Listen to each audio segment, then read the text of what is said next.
El compliance es un fenómeno actual en nuestro país que viene relacionado a la reforma de la Ley Orgánica 5/2010 de Código Penal, que introdujo la responsabilidad penal de las personas jurídicas, pero, sin embargo, es un instrumento, un mecanismo para la prevención y detección de delitos que lleva muchísimos años actuando en los Estados Unidos de América. La palabra compliance, de hecho, tiene su origen en el derecho norteamericano y lleva implícito el compliance with the law, o cumplimiento legal o normativo. Lo que pasa es que en la actualidad jurídica aquí en España está vinculado al cumplimiento penal, al cumplimiento del Código Penal por parte de la empresa, lo cual no deja de ser una nueva realidad porque hasta el año 2010 era vigente el principio o el aforismo latino societas delinquere non potes, aforismo que por otro lado ha sido quebrado y en la actualidad vemos cómo empiezan a surgir las primeras sentencias condenatorias a personas jurídicas. Aquí podríamos decir que cada maestrillo tiene su librillo, pero yo, tras haber analizado jurisprudencia norteamericana y las guías o las guidelines que tienen los Estados Unidos, yo lo resumiría en 5 pasos. O sea, el abogado que va a implementar un programa de cumplimiento de una empresa, en primer lugar, tiene que analizar la persona jurídica, es decir, a qué empresa se está enfrentando. Tiene que recabar, por tanto, información sobre la empresa, los estatutos y el organigrama. En segundo lugar, debería realizar un análisis de riesgos penales, que es importante porque el análisis de riesgos penales difiere en función tanto de la empresa como del sector, así como del rango, es decir, no son los mismos riesgos los que tienen los directivos que los que tienen los empleados.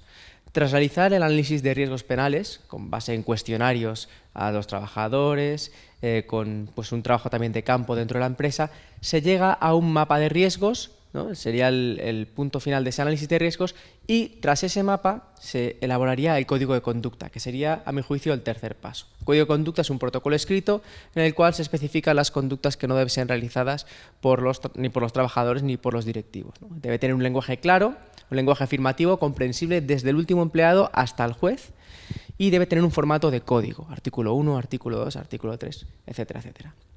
Pero claro, el código no deja de ser papel. Y pasando al cuarto punto, sería necesario su implementación, es decir, que ese código impregne dentro de la empresa. ¿Cómo? De un lado, a través de un liderazgo del compliance officer u órgano de cumplimiento, como lo recoge el Código Penal.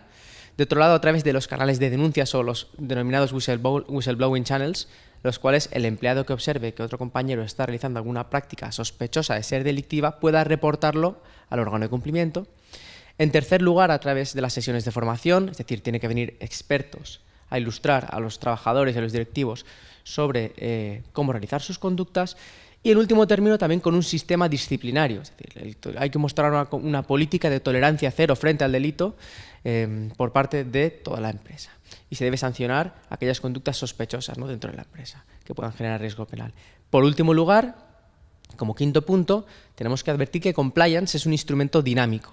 Es decir, no es estático y, por tanto, debe ser actualizado cuando existan cambios legales, sectoriales o, asimismo, cuando la empresa tenga nuevos targets o nuevos objetivos de negocio.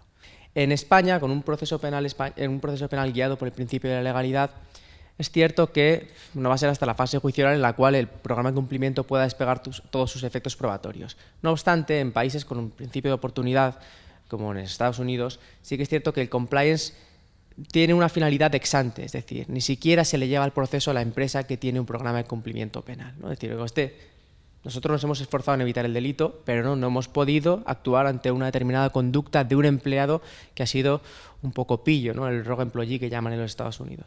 Pero la empresa sí que ha sido diligente y ha intentado evitar esa conducta. Por tanto, el compliance debería desplegar unos efectos ex ante, o sea, no tanto en el proceso, sino incluso para evitar ser procesada.